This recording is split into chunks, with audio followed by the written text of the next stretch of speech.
Mocked for her kindness, the gentle orc girl refused to change her heart. The lights went out across Sector Vethkan at 300 hours, and they had not come back on in 11 years. Myra remembered the moment the way some people remember their first heartbreak, not as a single event but as a texture, a permanent weight in the air, the smell of cold stone and something burnt. She had been 8 years old, sitting cross-legged on the floor of her mother's workroom, watching the glow tubes flicker. 3 flickers, then nothing. Her mother had not said a word.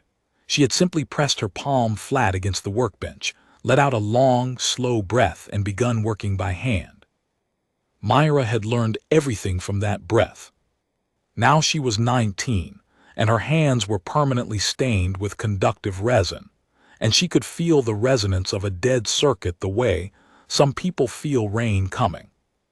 She was also the only orc in the research collective of the Honored Reaches, a fact the collective reminded her of constantly, in ways both direct and indirect, through the particular silence that fell over a room when she entered it, and through the small adjustments people made to their posture when she spoke, as if they were bracing for something embarrassing. She was not embarrassing. She was correct. Those were different things, and the collective had spent 3 years failing to understand the distinction. Myra. Davin appeared at the mouth of the dormitory corridor, his datapad tucked under his arm and his hair doing the thing it always did in the morning, which was exactly nothing useful. He was human, which made him unremarkable in the collective's eyes, which was the only advantage he had ever consciously exploited. The board meeting is in 40 minutes. I know. You're eating standing up over a component tray. I know that too. He crossed the room and looked at what she was building.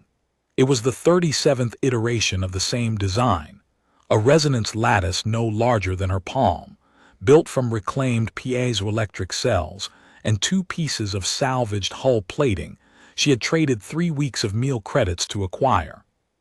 The lattice was beautiful in the way functional things are beautiful. Every joint was exactly where physics demanded it be. Every solder point was clean and intentional. It looked like something that worked. "Does it work?" he said. "Not yet. But it will." She looked at him. He was not being kind. He was being accurate, which was the only form of support she had ever trusted from him. They had been partners for 3 years, which in the research collective meant sharing a dormitory block, a budget allocation, and a mutual obligation to pull each other back from the edges they were both inclined toward. Davin's edge was recklessness, a tendency to submit incomplete proofs and argue his way through the gaps with confidence and charm. Myra's edge was precision at the cost of speed, a refusal to present anything she could not defend to the last decimal. Between them, they had produced more validated research in 3 years than most pairs produced in 10. The collective still seated them at the rear of every presentation hall. "It will work," she said, not to reassure him but because she believed it. "The principle is sound. Ambient galactic resonance passes through everything, through hull plating, through bone, through the living tissue of every species in the reaches. The vein don't drain the stars directly. They tune their suppression fields to a specific frequency and the energy stops flowing. It doesn't disappear. It just stops moving. And you can make it move again. I can make it move differently." She set the lattice down and wiped her hands on a cloth. "The vein suppression field has a gap, a frequency band they didn't bother to close because no technology in the Honored Reaches operates at that wavelength." "No technology," Davin said. "No technology," she agreed. He looked at her for a moment with the expression he wore when he was deciding whether to say the next thing. Then he said it. "You're going to tell the board that your solution is biological. I'm going to tell the board that the resonance band the vein left open is the same frequency as the natural bioelectric signature of certain orc bloodlines. Yes." The silence that followed was not comfortable. It was the silence of a man doing math he doesn't like the answer to. "They'll say you're talking about yourself," he said. "I am talking about myself." They'll say it's not replicable. It's a proof of concept. All proofs of concept are a single instance first. Myra. I know what they'll say. She picked up her lattice and slid it into the chest pocket of her work coat, where she could feel its weight against her sternum. I've been preparing for what they'll say for 8 months. What I haven't found a way to prepare for is being wrong, and I'm not wrong, so I'm not worried about the right things. He laughed, which was not the reaction she had expected, but was probably the correct one. All right, he said. Let's go get mocked. The boardroom of the research collective occupied the top floor of the central spire in settlement Can 7, which meant it had windows. Most of the settlement did not have windows. The vein suppression field had been operating for 11 years, and in that time the infrastructure of the honored reaches had degraded in every direction: heating, communication, medical fabrication, food synthesis, water reclamation. The collective existed to find a solution. It had been finding solutions for 11 years without finding one. The windows were, Myra had always thought, a peculiar priority. There were 14 board members. 12 were Valesi, the pale, narrow-faced species that made up the administrative backbone of the honored reaches, with their bioluminescent throat markings and their custom of sitting very still when they were displeased, which was most of the time. One was human, an older man named Weatherly who had lost 3 fingers on his right hand to a reactor accident and had strong opinions about the order of agenda items. And one was an orc, a broad-shouldered elder named Counselor Har, who had been on the board for 30 years and who looked at Myra sometimes with an expression she couldn't interpret, not pride exactly, but something in the same neighborhood.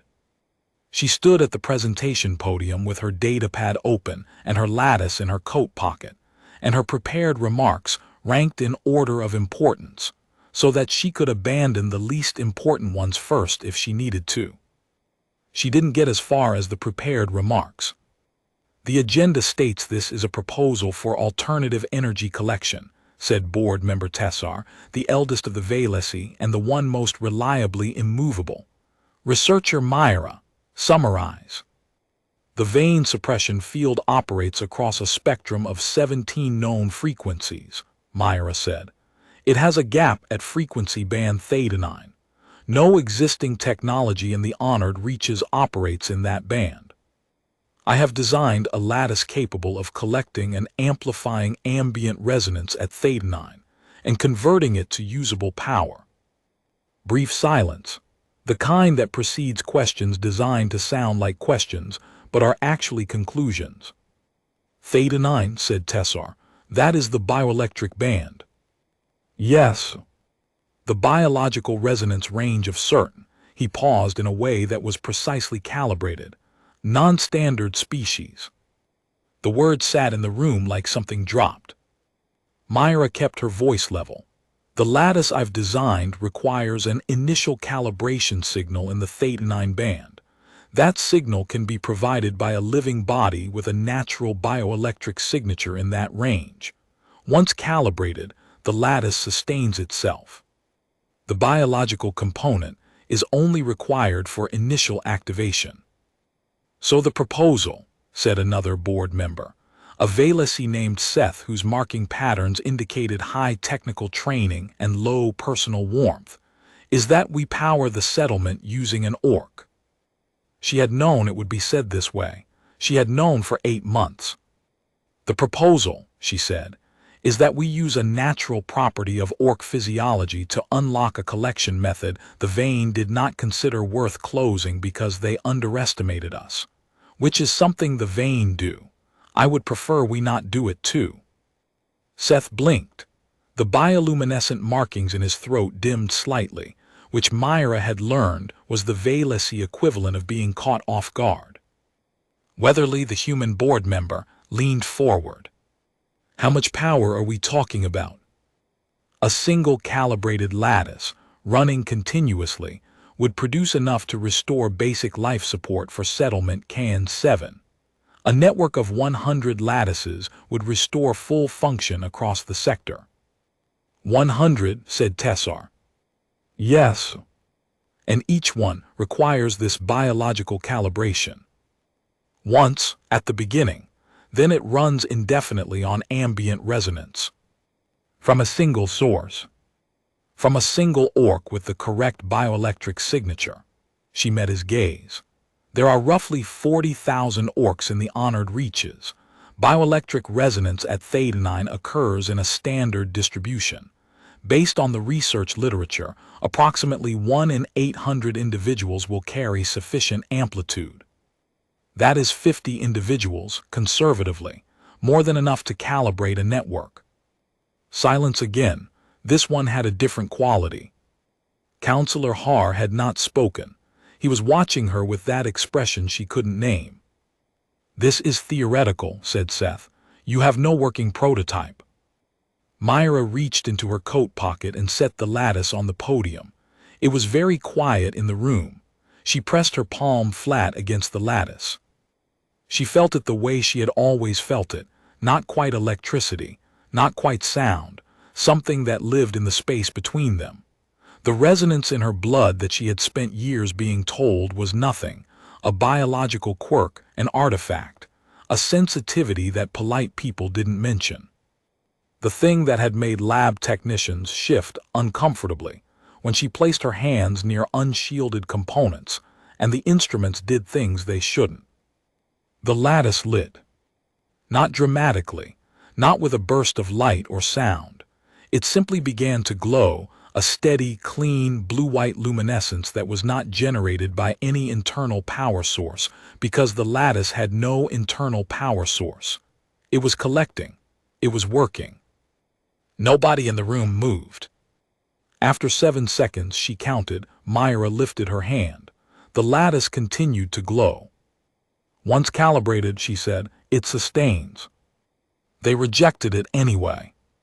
Not unanimously. Weatherly voted in favor. Counselor Har abstained, which was not the same as rejecting, but it was not the same as supporting either, and Myra found she could not look at him when the vote was read. The remaining 12 board members voted to refer the proposal to a theoretical review committee, which was the collective's polite way of placing something in a room it would never leave. The objections were technical on the surface: reproducibility, sample size, the risk of building a critical infrastructure network around a biological variable. Myra had answers for all of them, and none of her answers changed anything. Davin walked with her afterward through the settlement corridors, past the dim emergency lighting that had been running on backup chemical stores for 4 years, past the families who had learned to cook on shared heat blocks and read by hand-cranked lamps. He didn't say anything for a long time. The reproducibility argument is valid, he finally said. It's a concern, she said, not a rejection. In their minds, it's a rejection. In their minds. She stopped walking. They were outside, or what passed for outside, in Can 7, a maintenance corridor that opened onto the settlement's exterior wall, with a narrow strip of sky visible overhead. The sky above Sector Vethkan had been the same flat gray for 11 years. No stars. The vein suppression field extended to local light as well, a secondary effect of the frequency interference that nobody had managed to reverse. Can I tell you something? Obviously. I've been running the numbers for 3 weeks and I keep getting the same result. She took the lattice out of her pocket. It was dark now, quiescent, waiting. A single full-amplitude Theta-9 source, someone with a particularly strong bioelectric signature, could calibrate not just a lattice. It could calibrate the suppression field itself, feed a counter-resonance back through the veins' own network, turn their infrastructure against them. Davin was quiet for a very long time. That's not what you proposed to the board, he said. No. That's not a power collection system. No. That's a weapon. She turned the lattice over in her hands. It doesn't have to be a weapon. It could be a key. The vein use suppression fields that run on frequency control because nothing in the honored reaches can produce a countersignal. If something could, the field doesn't break, it reverses. turns into a broadcast, sends power back through the grid instead of blocking it. Myra. He was using the voice that meant he was genuinely worried, which was different from the voice that meant he was performing worry to slow her down. If this works the way you're describing, the vein will notice. Yes. And they'll respond. Yes. And we have no defense capability. We have 48 hours of ambient resonance stored in my lattice prototype, and the knowledge that the vein suppression network has a physical hub in this sector that they built 11 years ago and haven't modified since, because why would they? We have nothing they consider a threat.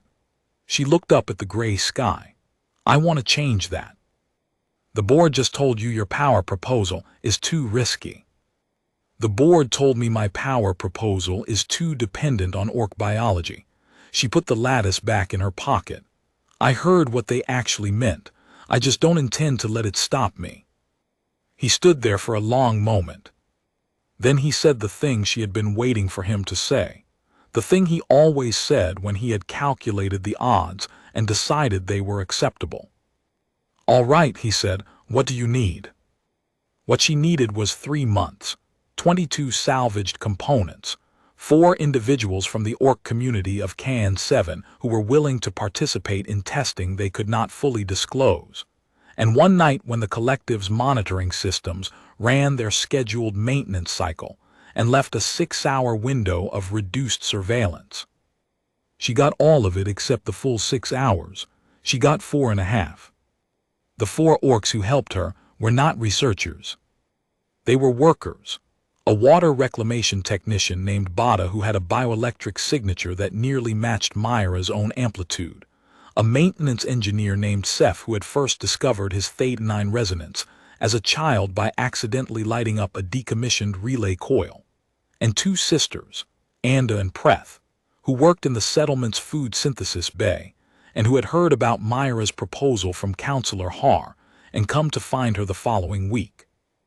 Myra had not expected Counselor Har to tell anyone about the proposal. She had not expected him to help at all, given the abstention. But when she looked at the sisters' faces, their composure, their readiness, she understood that the abstention had been political, not personal. That there were things Counselor Har could not do from the board table that he could do from a distance. She did not thank him directly. She wasn't sure she had the right to. But she understood it, and understanding felt like a kind of currency. The testing took most of the 3 months. Myra built 20 lattices and calibrated each one, learning as she went where the tolerances were, how long each individual needed to maintain contact, what happened when 2 Theta-9 sources were used simultaneously.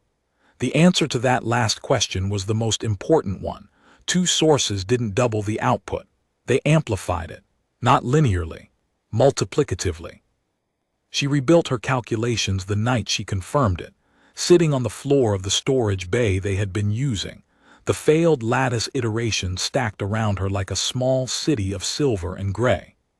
Davin sat across from her eating the last of a ration bar and watching her the way he watched her when she was close to something. How multiplicative, he said. She showed him the numbers. He stopped chewing. 5 sources, she said, properly synchronized.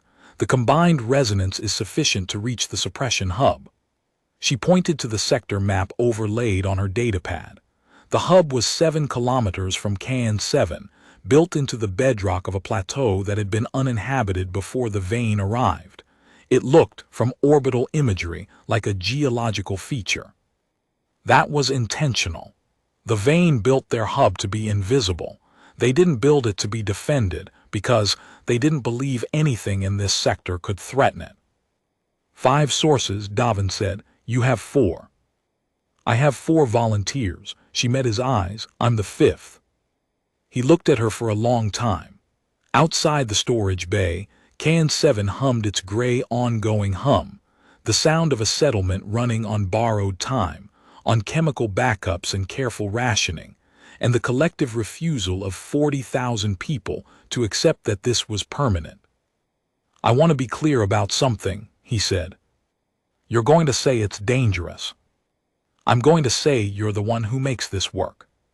If something goes wrong. If something goes wrong, we are exactly where we are now. She gestured at the wall, the settlement beyond it, the 11 years of gray sky. I've thought about the failure conditions.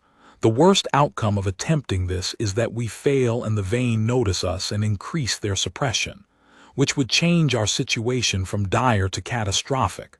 I've weighed that. And catastrophic and dire feel very similar when you're eating synthetic protein in the dark. She stood up. I've also thought about the success condition. Do you want to hear it? He was quiet.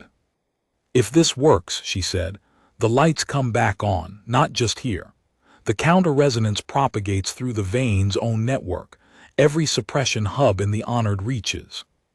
All of them simultaneously because they're all connected. 11 sectors, 400 settlements, 32 million people. Silence. When do we go? He said. They went on the 49th day of the 3rd month, at 200 hours, in a reclaimed cargo hauler that Seth had certified as mechanically functional, and Davin had certified as sufficiently unmarked to avoid automated patrol recognition. The hauler could hold 6 comfortably. It held the 5 of them and their equipment, and Davin, and the particular silence of a journey made before dawn, when everyone has already said what they needed to say. Myra sat in the forward compartment with the primary lattice in her lap, the 13th iteration, the final one, the one she had built 3 weeks ago and hadn't touched since because it was right, and she knew better than to adjust things that were right. It was larger than the prototype she had shown the board. It was built from better materials, salvaged and traded, and in one case genuinely stolen from the collective storage under circumstances she would explain later if there was a later.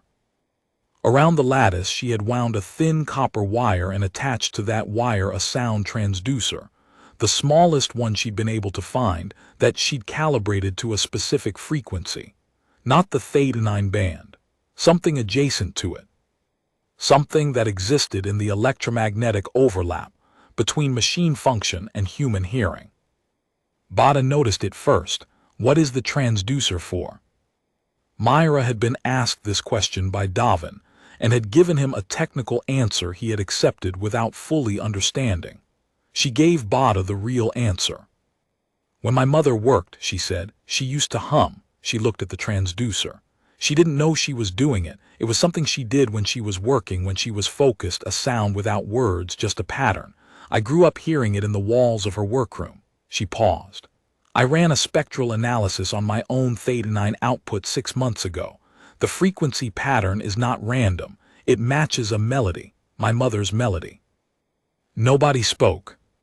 I don't know if she was generating Theta-9 resonance her whole life and didn't know it. I don't know if I learned the pattern from her or if it's genetic. But when I hum the melody, my output amplitude increases by 38%. She touched the transducer. I built the lattice to receive the melody as an input signal, to use it as a calibration anchor. She looked up. The Vane can model biology. They can map Theta-9 signatures and build suppression overlays for species they've studied. But they've never heard my mother hum. They don't have a model for something that specific. Seth made a sound in his throat. Anda and Preth exchanged a look that Myra couldn't entirely parse, but that felt, somehow, like recognition. My grandmother used to sing when she welded, Preth said quietly. We all thought it was just something she did. It probably was, Myra said, but it was also something more. The hauler moved through the pre-dawn dark. 7 kilometers, measured by Davin on the navigation console, counting down in a quiet voice as the plateau grew visible through the forward screen. Not dramatic, just a flat rise of stone in a gray landscape, unremarkable, exactly as designed. And at its base, visible only if you knew to look for the particular electromagnetic distortion that marked active infrastructure, the hub. A low dome of foreign material, smooth-sided, no visible entrance because the Vane didn't use entrances the way honored reaches species did. They used frequency-keyed permeability, solid surfaces that emitted authorized signals and nothing else. We don't need to go inside, Myra said, We need to be within 40 meters. They parked the hauler in the shadow of the plateau's eastern face and moved on foot. The ground was cold. The sky overhead was that particular vein gray, the light suppression making the pre-dawn darkness absolute in a way that natural darkness never was. This was not the absence of light, but the presence of something that ate it. Myra thought about that as she walked. 11 years of it, her whole adult life, and her mother's last years of it, working by hand in the dark with the sound of that melody moving through the walls. She set up the array in 15 minutes. The lattices, all 20, arranged in a 5-pointed configuration per the geometry she'd calculated, went into the ground on spike-mounted bases Seth had fabricated in the settlement's machine shop. The primary lattice went at the center. Davin ran the connecting wire between points, working fast and quiet, his breath visible in the cold air. Bada, Seth, Anda, and Preth took their positions at the 4 outer lattices without being asked. They had run the sequence enough times in testing that their bodies knew what to do: palm contact, measured breathing, the conscious settling into the resonance that each of them described differently. Bada called it like holding still while a river moves through you. Seth said it felt like remembering something you'd never learned. The sisters said nothing about it, just went quiet in a way that suggested the experience was private. Davin came to stand beside Myra at the center. "The board is going to be furious," he said. "I know. Tessar is going to call this unauthorized experimentation with alien infrastructure." He's not wrong.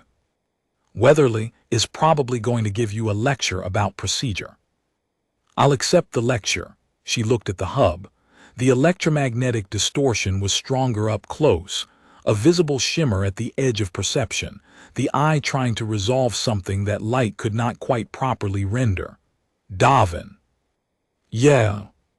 If this doesn't work, it'll work. If it doesn't." "Myra," he said it quietly and simply, "it'll work because you built it. And because you've been right about everything for 3 years, and the only variable that ever changed the outcome was whether or not people listened to you." He paused. "I'm listening to you. They're listening to you." He gestured at the 4 at the outer points. "That's enough for now." She looked at him for a moment. Then she pressed her palm to the primary lattice. The resonance came up through her hand and into her chest, and she felt it the way she always felt it. The frequency that lived in her blood, in the bioelectric quiet of her cells, the same pattern her mother had hummed without knowing, the same sound that had played in the walls of the workroom during all those years of dark and careful, stubborn work. She hummed. It wasn't loud, it wasn't dramatic.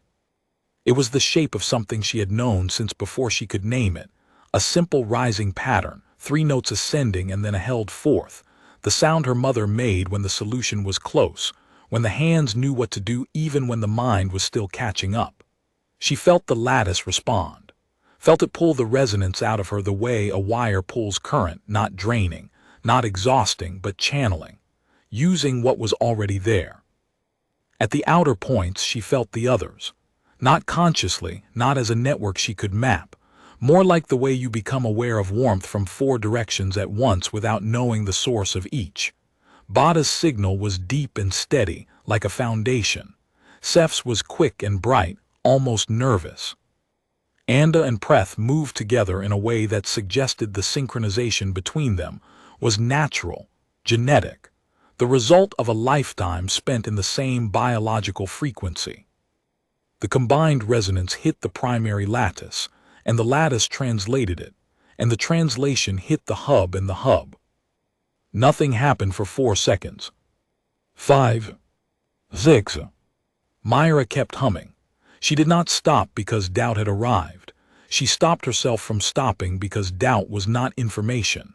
It was a feeling, and feelings were allowed to exist alongside work without interrupting the work. 7 seconds. On the 8th second, the suppression field cracked. Not broke.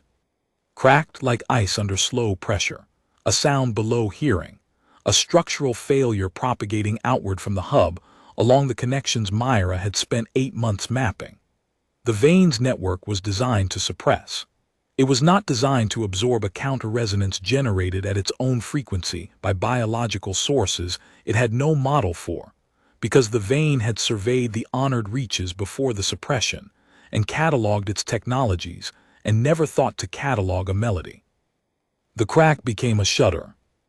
The shudder became a cascade. And then, slowly, impossibly, in a way that seemed to have no single moment of transition, but rather a gradual brightening like a dawn that had been waiting 11 years, the sky changed color. Not all at once, not dramatically. The gray lightened by degrees, moving through a spectrum of grays into something that was not quite gray, into something that was almost, not the full light of the stars the suppression had been blocking, but the first fraction of it, the light that comes before light, the suggestion of morning. Davin made a sound beside her. Myra kept humming until she felt the cascade complete itself, felt it, through the lattice, as the network rewrote its own function from suppressor to broadcaster, the veins infrastructure doing what she'd calculated it would do when presented with a counter-resonance at theta-9, propagating the reversal outward along its own connections, hub to hub to hub, each one converting, each one adding its output to the broadcast rather than the suppression. 11 sectors, 400 settlements. The vein had built an extraordinarily efficient network. It was extraordinarily efficient in both directions. She lifted her hand. The lattice continued to glow. The sky continued to lighten. Behind her, she heard Bada sit down heavily on the ground, not from weakness but from something else. The same sudden release of tension that she felt moving through her own legs, the body's honest acknowledgement of how long it had been holding itself together. Anda said something in a dialect Myra didn't recognize, and Preth answered, and whatever they were saying had the particular cadence of something spoken to the sky rather than to each other. Davin was looking straight up. "The stars," he said. She looked up too. They were coming back slowly, not all at once, not a sudden brilliant field, but one by one and then in clusters, the way stars appear when you've been watching long enough for your eyes to adjust. The vein suppression had blocked the light for 11 years. The counter-resonance was propagating at the speed of the network. It would be an hour before full propagation reached the furthest hub. But here, now, above this plateau, the gray was receding. "My mother," Myra said and stopped. She hadn't meant to say it. It was not a statement designed for anyone, not a complete thought. It was just the thing that rose to the surface when the lights came back on. Davin didn't ask her to finish it. He understood, probably, that the sentence wasn't unfinished. It was complete the way some sentences are complete even without an ending. Her mother, who had worked in the dark, who had hummed without knowing why, who had placed her palm flat on a workbench and taken a long, slow breath and continued. Her mother, who had given her the frequency. The sky above Sector Vethkan was turning, for the first time in 11 years, from gray to something else. The collective's response arrived in 4 parts, in the following order. First, the communication towers came back on. The suppression field had been blocking long-range signal as well as light and power. And within 40 minutes of the cascade completing, CAN 7 was receiving transmissions from across the honored reaches. Most of them were wordless. They were sounds, collective sounds, the kind that mass numbers of people make when something impossible happens to them. Not words, just the raw vocal output of 32 million individuals experiencing, simultaneously, the thing they had stopped believing was coming. Second, Weatherly called Davin on a personal frequency and told him that the board was convening an emergency session and that Myra should be prepared for a range of responses from extremely formal appreciation to formal censure, and probably both in the same meeting. Third, Tessar called Myra on a different frequency and told her, with the precise neutrality of someone choosing every word at great personal cost, that the unauthorized use of collective resources and the unilateral action against active alien infrastructure was a serious procedural breach. And then he stopped. And in the pause, Myra heard what she had learned over 3 years to hear in the particular silences of the collective's senior board members, the shape of something they were not going to say out loud in official communication, but that they would find other ways to convey. He was not going to thank her, he was going to reprimand her. The reprimand would be formal and thorough, and entirely nominal. "I understand," she said. "Good," said Tessar, with the inflection of a man who has been surprised and would prefer not to admit it. Fourth, and privately, Counselor Har came to find her at the hauler, where she and Davin and the others were waiting for the settlement to send transport. He came alone and on foot across the plateau, walking with the particular economy of motion that very old orcs develop, nothing wasted, nothing hurried, everything placed with intention. He stopped in front of her and looked at her for a long moment.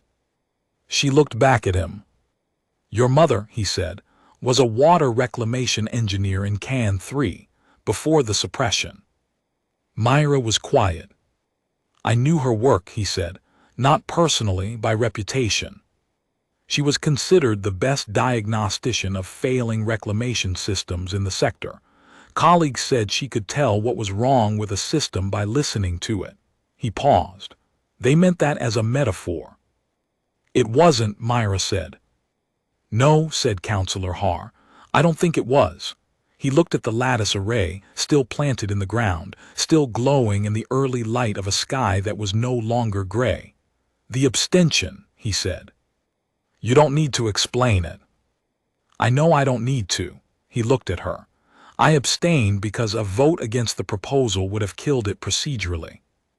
And a vote for it from me would have given Tessar a reason to refer it to a secondary committee that requires unanimous approval to override, which it would not have received." He let that sit for a moment. The abstention kept the outcome tied. Weatherly's support kept it from a formal rejection. The referral to theoretical review meant that you were not officially forbidden from pursuing it independently. Myra looked at him. "You were giving me room." "I was giving you the minimum room available to me within the structure I operate in." He held her gaze. "It was not enough room." "I am aware of that." She thought about her mother's breath, the long, slow exhale of a woman who had understood, at 8 o'clock in the morning on a day when the lights went out, that the work would continue regardless. Not because she had been given permission, because the work was true and it was hers and those were the same thing. "It was enough," Myra said. He looked at her for another moment. Then he did something she had not expected. He reached out and placed his hand briefly, once, on her shoulder. Not the formal gesture of the collective. Something older. Something she had seen the older orcs in the settlement do when someone had done a hard thing well. Then he turned and walked back across the plateau, toward the settlement transport that had appeared on the horizon. The formal reprimand was issued 6 days later. It was 3 pages long. It cited 11 specific procedural breaches, including unauthorized use of storage facilities, misappropriation of collective components, and conducting an operation against active alien infrastructure without board approval. The language was precise and thorough and unarguable. Below the formal reprimand, in a separate document issued the same day, was the collective's announcement of the Can 7 Energy Restoration Initiative, which officially credited the breakthrough to an independent research effort utilizing novel bioelectric applications. The initiative received the board's unanimous approval, including Tessar. Myra read both documents at her workbench. She had the lattice in front of her, not the array which had been collected and catalogued, but the original prototype, the 13th iteration, the one she had carried for 3 years in her coat pocket until it was more worn than her hands.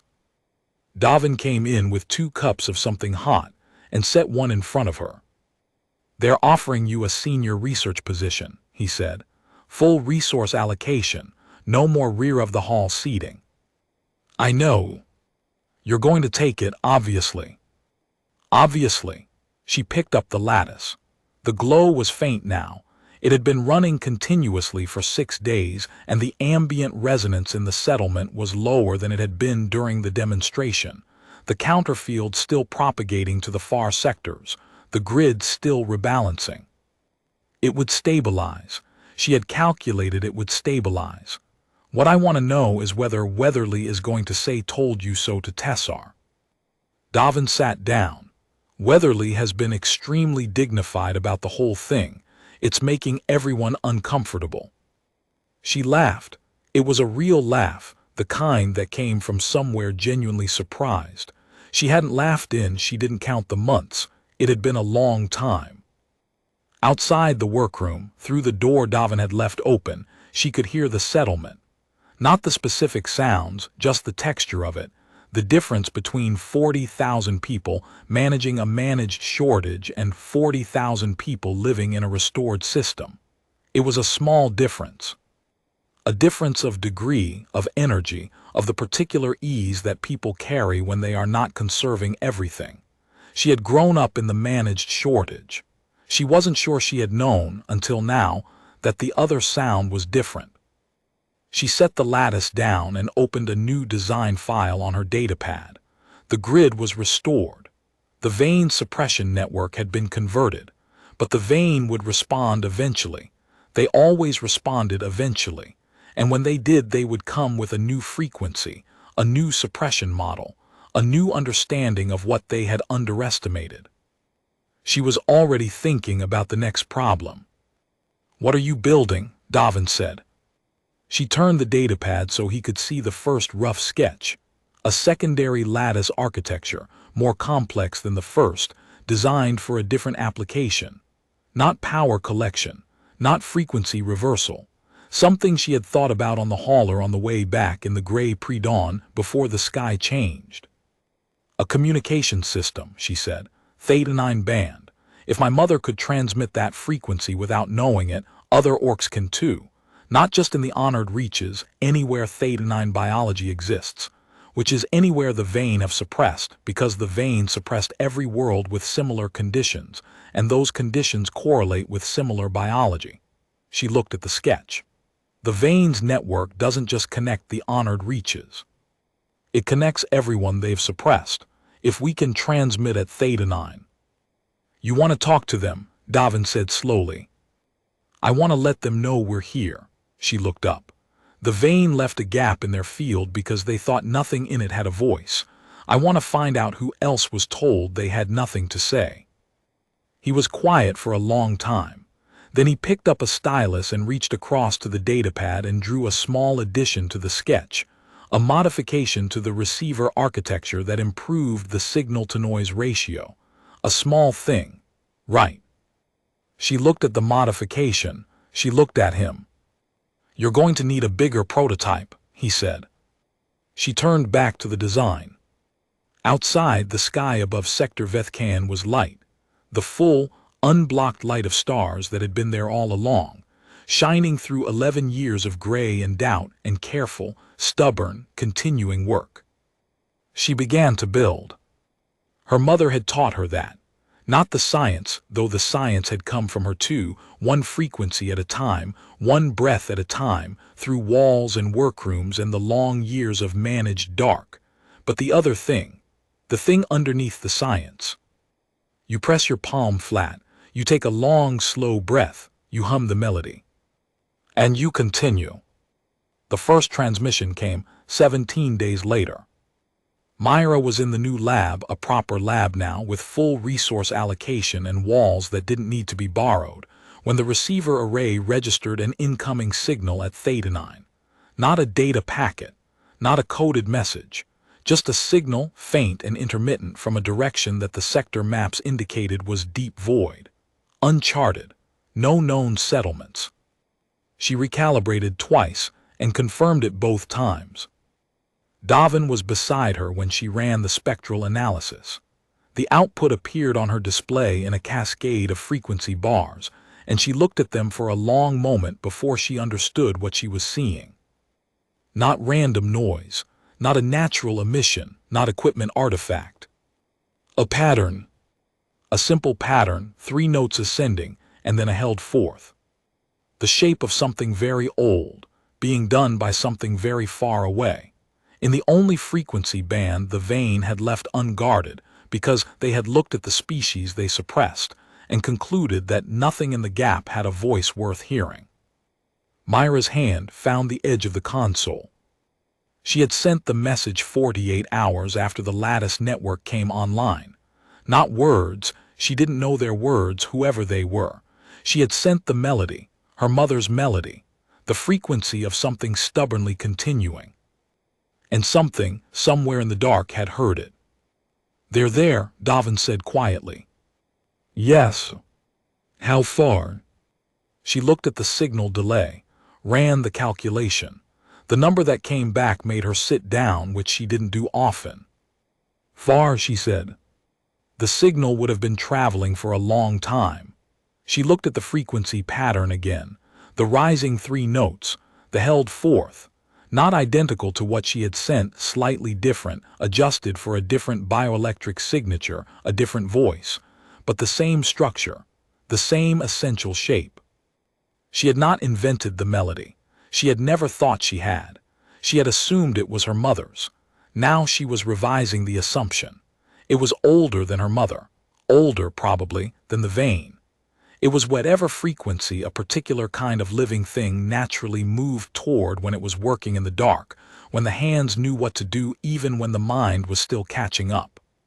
She pulled up the response architecture, the secondary lattice system she had designed on the hauler, the communication array she had been building for 3 weeks. It wasn't finished. She had 4 functional nodes and needed 12. She looked at the incomplete design. She looked at the signal. "How long to finish the array?" Davin said. She thought about it honestly, the materials she had, the people she could ask, the node architecture she had been streamlining. 6 weeks if I'm careful," she said, 4 if I'm not. He handed her a stylus. She took it. She was not careful. Seth heard about the signal and arrived the next morning with 3 fabricated node housings and a look on his face that said he hadn't slept. Bada arrived an hour later with a precise analysis of which available collective components had the right electromagnetic tolerances. The sisters Anda and Preth came at noon with food, and the news that the settlement's young orc community had been informally asking how to get involved, and could they. Myra told them yes. Counselor Har came that evening. He stood in the doorway of the new lab and looked at the activity and the growing array and the signal trace still scrolling on her display, and said nothing for a long moment. Then he said, "Your mother would have said you're working too fast." "She'd be right," Myra said, without looking up from the node she was soldering. She'd have been glad to be right. She didn't answer that. She kept her hands moving, the solder precise and clean, each joint exactly where physics demanded it be. The melody was playing from the transducer on the primary lattice. She had started running it continuously 3 days ago as a beacon, a steady pulse in the open frequency, something to navigate toward if you were out there listening. 11 years of dark, 17 days of light, 32 million people in restored systems, and now, from somewhere in the uncharted void, an answer. The vein had built a network of suppression across every world where a certain kind of life had found a certain kind of resilience. They had mapped the technologies and not the biologies. They had cataloged the tools and not the voices. It was, Myra thought, a very specific kind of failure. The kind that comes from looking at a thing and seeing only what it can't do. She had made that mistake herself once. In the early months when she had cataloged her own resonance as an anomaly, a quirk, something adjacent to science rather than science itself. She had believed, for longer than she was comfortable admitting, the ambient institutional suggestion that the thing she was most specifically herself was the thing least worth being. She had been wrong, she knew better now. The node was done. She set it in its mounting, clipped the connector, and reached for the next one. Davin was at the communication array's frequency modulator. Making an adjustment, she watched out of the corner of her eye and recognized as right before she could consciously articulate why. Bada and Seth were building the outer node ring with the methodical competence of people who had done it before and didn't need supervision. Anda was running cable and Preth was logging the specifications, and Counselor Har had moved into the room and was reading the signal analysis on the secondary display with the concentration of someone who intended to understand it. The settlement outside was running on full power for the first time in 11 years. The lights were on. The water reclamation was operating at design capacity. The food synthesis bays were back at full function. The communication towers were alive with transmissions from across the honored reaches. The ongoing noise of 32 million people relearning what it sounded like to live in a functioning world. None of that was done. None of it would stay done without maintenance, monitoring, ongoing calibration. The vein would respond eventually. They would come with new frequencies, new models, new certainty that what they had underestimated was still underestimatable. Myra intended to keep being the thing they hadn't modeled. And now there was someone else, somewhere deep in the void, carrying the same melody in their bioelectric blood, having heard the signal and understood it and answered it. They were there, waiting probably, working probably, holding their own version of a lattice and their own version of a dark and their own version of a mother's sound passing through the walls. She would reach them. She had calculated she would reach them. The array took 26 days. On the 27th day, at 300 hours, the same hour, she noted, that the lights had gone out 11 years before, she activated the full communication array and sent the transmission. Not just the melody this time. The melody and then the mathematics, the frequency specifications, the lattice architecture, everything she had built, everything she had learned, everything her mother's hands had moved toward in the dark without knowing what they were reaching for. She sent it all, clean, complete, every derivation shown. Then she put her palm flat on the lattice and held the frequency and waited. The response took 4 hours and 11 minutes. When it came, it was not the melody. The melody had been a greeting, a recognition signal, a proof of presence. What came back now was something larger, a data structure she needed 2 days to fully parse, built in a mathematical framework that was recognizably science even when the notation was entirely foreign, describing a lattice architecture she had not considered, operating on a principle adjacent to her own but extended, developed, refined by minds that had been working in their own dark for their own span of years. They had not been sitting still. They had been building. Davin read the data structure over her shoulder and said nothing for a long time. Then he said, "They've solved the phase problem." "Yes." "The thing you've been stuck on for 2 weeks." "Yes." He was quiet again. "There are more of them," he said. It was not a question. The data structure contained metadata she had started decoding, and the network topology it implied was not 2 isolated worlds. It was dozens of worlds, and the signal delay from the furthest suggested they had been networked for longer than the vein suppression had existed in the honored reaches. The vein had been suppressing worlds with Theta 9 biology for a very long time, and for a very long time, those worlds had been, in the only frequency band available to them, talking to each other. Myra thought about that, about what it meant for the vein's certainty, about what it meant for every institutional voice that had looked at a particular kind of living thing and concluded that the gap it occupied wasn't worth closing. She thought about her mother. She pulled up the response template she had prepared, the mathematical notation she had developed to bridge her own framework to whatever framework they were using, a pidgin language of physics built from first principles, and the assumption that physics was the same everywhere. She loaded the phase problem data they had sent and began working through it. "You're smiling," Davin said. She hadn't noticed. She let it stay. "They've been waiting a long time," she said. "I don't want to make them wait any longer." She pressed her palm to the lattice. She hummed. The array lit up like a constellation, all 12 nodes, alive and connected and reaching outward into the frequency band the vein had dismissed, the band they had looked at and seen only silence in, because they had never considered the possibility that silence was simply a different kind of speech. The signal went out. Somewhere in the dark, 32 million people were living under restored skies.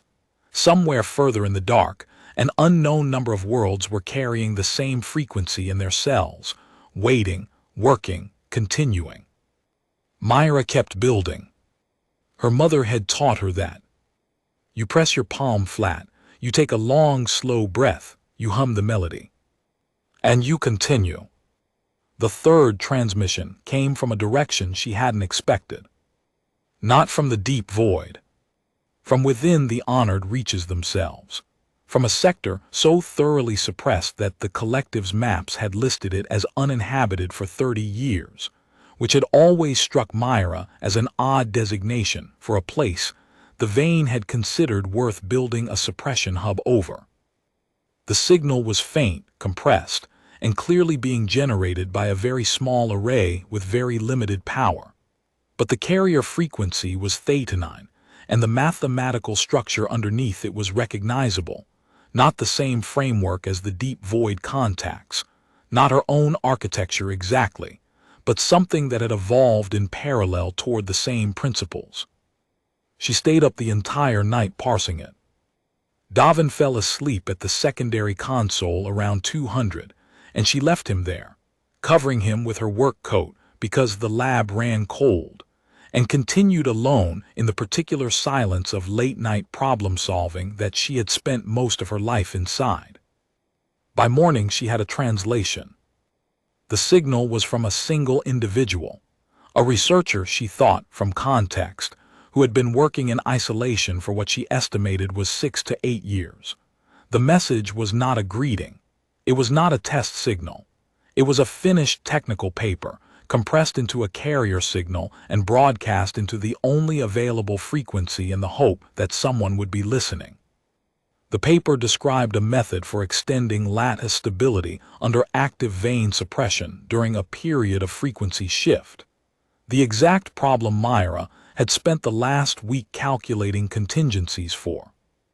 She read it twice.